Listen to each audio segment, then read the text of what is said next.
계속해서 광주 전남권 뉴스입니다. 대선이 끝나고 정치 시계가 빠르게 지방선거를 향하고 있습니다. 입지자들의 출마 선언이 줄을 잇고 민주당 공천장을 거머쥐기 위한 경쟁도 치열한데요. 경선 룰을 놓고 지역 정치권의 관심이 뜨겁습니다. 보도에 박상훈 기자입니다. 대선 패배 이후 민주당 안팎에서 쏟아지는 정치개혁을 향한 목소리. 어제는 초선 의원들이 나섰습니다. 지방선거와 관련해 1개 선거구당 3인을 선출하도록 하는 중대선거구제를 도입하고 위성정당의 출연을 방지하기 위한 공직선거법 개정안 2건을 지방선거 공천을 앞두고 쇄신과 변화에 대한 요구도 커지고 있습니다. 관심은 민주당 공천장을 누구에게 줄지를 결정하는 경선 룰입니다. 특히 민주당 텃밭인 광주 전남에선 확정되지 않은 경선 룰이 SNS 등을 통해 퍼질 정도로 관심이 뜨겁습니다. 민주당은 이 같은 분위기를 감안해 공천 절차에 속도를 내고 있습니다. 민주당 광주 전남 시도당은 예비 후보자 공모를 시작한 데 이어 오는 18일부터 공직선거 후보자 검증위원회를 가동하기로 했습니다. 또 이번 주 중에 경선 룰을 정할 공천심사위원회 구성을 마무리하기로 했습니다. 이번 주 중에 공천심사위원회 구성이 마무리되면 다음 주 중에는 회의를 거쳐서 경선 방식이나 공천 방식에 대한 어떤 공지가 있을 것 같습니다. 민주당은 늦어도 이달 안에 경선 방식과 경선 일정 등을 확정할 방침입니다. 민주당 핵심 관계자는 공천 절차가 순조롭게 진행되면 빠르면 4월 중순에 광역단체장과 기초단체장 후보를 확정할 수 있을 것으로 전망했습니다. KBS 뉴스 박상훈입니다. 윤석열 당선인이 인수위원회 지역균형발전 특별위원회를 두고 균형발전의 방향과 국정과제를 검토할 것으로 예상되면서 각 자치단체가 분주하게 움직이고 있습니다. 광주시와 전라남도는 전담팀을 구성하고 인수위원회와의 소통 창구를 마련하는 등 대응 전략을 고심하고 있습니다. 최혜진 기자가 보도합니다. 7개 분과 이외에 지역균형발전 특별위원회를 둔 윤석열 대통령직 인수위원회. 참여정부의 밑그림을 그린 김병준 위원장이 특위를 맡아 큰 틀에서 지역균형발전 방향을 설정할 것으로 보입니다. 자치와 분권에 대한 오랜 경륜과 전문성을 바탕으로 새 정부 지역균형 발전에 큰 그림을 그려주실 것으로 기대하고 있습니다. 균형발전 특위는 지역 공약을 선별해 국정과제를 선정하는 데도 핵심 역할을 할 것으로 예상됩니다. 이 때문에 자치단체마다 전담팀을 구성하는 등 대응 전략을 마련하고 있습니다. 광주시는 AI와 미래차 등 대선 공약의 국정과제 반영은 물론 공약에서 빠진 문화 정책 등도 함께 건의할 예정입니다. 전라남도도 에너지 산업 등 기존 공약 이외 흑산공항 건설과 국립의과대학 등을 국정과제로 추진할 방침입니다. 학계나 정계 인사로 외부 협력단도 구성해 인수위와 소통할 예정입니다. 이용호 의원 이외에 호남 출신 인사가 아직 주요 분과에 배치되지 않은 만큼 소통 창구가 중요합니다. 7개 분과 관련돼서는 우리 지역 인사가 거기에 참여하기는 좀 쉽지 않은 상황으로 보입니다. 지역균형 특위에 최소한 또 지역 안배도 당연히 할 테고. 공공기관 2차 이전과 기업 유치 등 혁신도시 활성화 전략도 필요합니다. 에너지 국제 대학 도시 정도로 자리매김을 해서 그런 방향으로 발전을 시켜가야 된다. 인수위 소통 과정에서도 지역별로 미묘한 속도 차이를 보이고 있는 가운데 새 정부의 지역 균형 발전 정책의 방향에 관심이 쏠리고 있습니다. KBS 뉴스 최진입니다. 광주 전남에서 어제 하루 2만 7천 명에 남는 코로나19 확진자가 나왔습니다. 광주에서는 산발적인 감염이 이어지면서 어제 11,542명이 확진됐고 이 가운데 10대 이하가 확진자의 33%를 차지했습니다. 전남은 22개 시군에서 확진자 16,149명이 나왔고 이 가운데 동네 병의원의 신속 항원 검사 확진이 38%로 집계됐습니다. 코로나 사망자 증가 등으로 광주 지역에 화장 의뢰가 몰리면서 화장장 가동 시간이 연장됐습니다. 광주시는 최근 계절적인 요인에 따른 사망자가 늘고 코로나 확진 후 사망자 증가가 겹치면서 영락공원 화장시설 예약이 밀려 있다고 밝혔습니다. 이 때문에 최근 화장일이 늦어져 장례일을 연장하는 사례가 잇따르고 있습니다. 광주시는 화장시설 부족 문제를 해소하기 위해서 어제부터 가동 시간을 연장하고 하루 처리 건수를 40건에서 50건으로 늘려 운영하고 있습니다. 전라남도와 광양시가 포스코 본사의 광양 이전을 요구하고 나섰습니다. 포스코의 지주회사 체제 전환 과정에 불거진 이른바 광양 홀대 논란을 의식했기 때문인데요. 뒷북의 실현 가능성도 의문입니다. 김호 기자입니다. 광양시가 포스코의 지역 홀대를 비판하는 성명을 낸 건 지난달 25일입니다.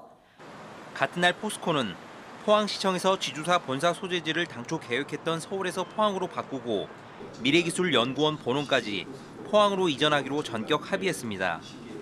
이런 상황을 전혀 모르고 있던 광양시가 본사는 물론 연구시설 유치까지 놓친 겁니다. 이로부터 약 3주 만에 광양시와 전라남도가 기자회견을 열었습니다. 삶의 터전을 내주고 환경 피해를 감내하면서 포스코 광양제철소가 세계 최대 자동차 강판 생산 공장으로 포스코와 포스코케미칼의 본사를 포항에서 광양으로 옮기고 연구원 내 연구소 2곳이라도 광양에 세워달라는 내용인데 실현 가능성은 의문입니다. 포항 지역의 반발이 예상되는 데다 포스코의 입장 번복도 쉽지 않기 때문입니다. 광양시는 당초 지주사 본사 문제는 기업 결정 사안으로 봤다는 입장입니다. 포항시가 일찌감치 시민사회 정치권과 연계해 성과를 낸 것과는 대조적입니다. 포스코의 경영적인 부분이고 일반 시 지자체에서 어떻게 뭐 본사 이전이라든가 이런 부분을 좀 유치를 아예 하자는 그런 목소리를 내기가 조금 조심스러운 부분이 있었던 것 같아요. 포항과 광양 두 지역의 균형 발전을 촉구하는 취지로 발표된 광양시와 전라남도의 성명서. 시기를 놓쳤다는 아쉬움 속에 현실화할 가능성이 의문입니다. KBS 뉴스 김호입니다.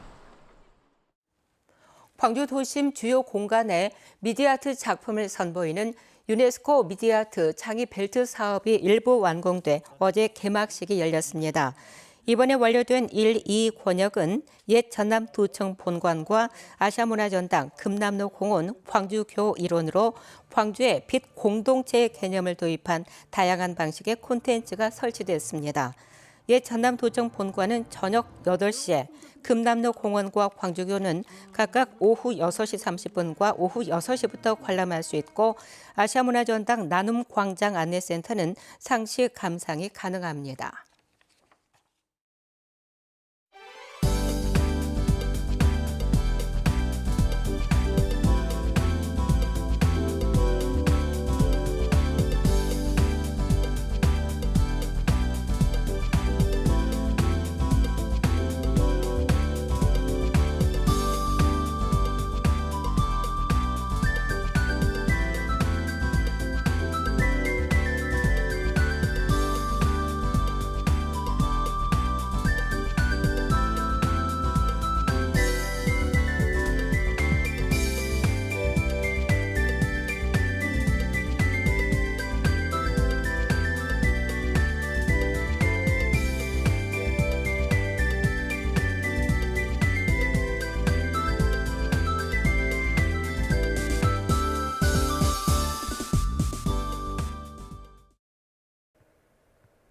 오늘은 어제보다도 더 포근한 봄 날씨가 예상되지만 환절기 감기 조심하셔야겠습니다. 아침 최저 기온은 광주가 5.8도로 쌀쌀하게 시작했는데요. 한낮 기온 광주가 22도까지 오르면서 어제보다도 더 포근하겠고요. 일교차가 15도 이상 크게 벌어지겠습니다. 오늘 하늘도 대체로 맑게 드러나겠고요. 미세먼지 농도 보통 단계로 공기질 무난하겠습니다. 다만 오전까지 내륙을 중심으로 안개가 짙게 끼는 곳들이 있겠습니다. 가시거리가 200m 미만으로 짧게 나타나는 곳들이 있으니까요. 특히 서해안과 인접한 교량 지나실 때는 더욱더 조심하셔야겠습니다. 다음은 자세한 지역별 날씨입니다. 아침 기온 어제와 비슷하거나 1에서 3도가량 높고요. 한낮 기온은 담양과 화순 22도까지 올라 어제보다 1에서 5도가량 높겠습니다. 구례의 낮 최고 기온 24도, 순천과 광양 23도로 포근하겠습니다. 목포의 낮 최고 기온 17도, 영암 21도, 완도 22도로 온화하겠습니다. 신안을 비롯한 그 외 도서 지역은 12에서 16도가 예상됩니다. 바다의 물결은 전해상에서 비교적 잔잔하겠고요. 서해상은 안개에 주의하셔야겠습니다. 내일 오후부터 모레 오전까지 또 다시 토요일에 봄비 소식 나와 있습니다. 날씨였습니다. 오늘 새벽 3시 50분쯤 나주시 용산동의 한 아파트 4층에서 불이 나서 30분 만에 꺼졌습니다. 이 불로 집안에 있던 60살 김모 씨가 화상을 입었고 주민 한 명이 연기를 마셔 병원으로 옮겨졌습니다. 경찰과 소방당국은 정확한 화재 원인을 조사하고 있습니다. 광주시가 지역사랑 상품권인 광주 상생카드의 부정 유통 행위에 대한 일제 점검에 나섭니다. 광주시는 최근 일상회복 지원금 지급으로 지역사랑 상품권 발행이 늘어남에 따라 가맹점이 상품권 제한 업종을 함께 운영하거나 다른 사람의 이름으로 상품권을 사들여 환전하는 행위 등 부정 유통 의심 사례를 점검한다고 밝혔습니다.